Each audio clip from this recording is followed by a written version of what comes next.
نفتيد شعليد كنا هاويلي بهاي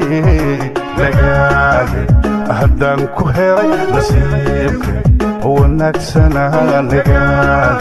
هدان كهري نصيبك هو نكسنا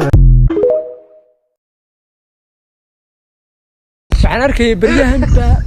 taageerayaal u kala qaybsan qamar sugaan iyo cabdikariin cali shaah oo la keedaa gowd u ah Soomaaliland iyo Hargeysa fanka ninka gowdka wada garanay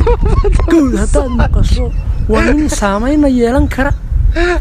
fankiisuna heesa dhaxal gala oo hadduu xitaa dhinto la dhageysan karo ama hadduu gaboobo la dhageysan karo ka taga ninkaas gowd lagu tilmaami kara labada ninka gowd kale waa la iska garanaya ninka gowdka waa la garanaya heesaa saameynta leh dhalinyarada cabdikariin cali shaah taageer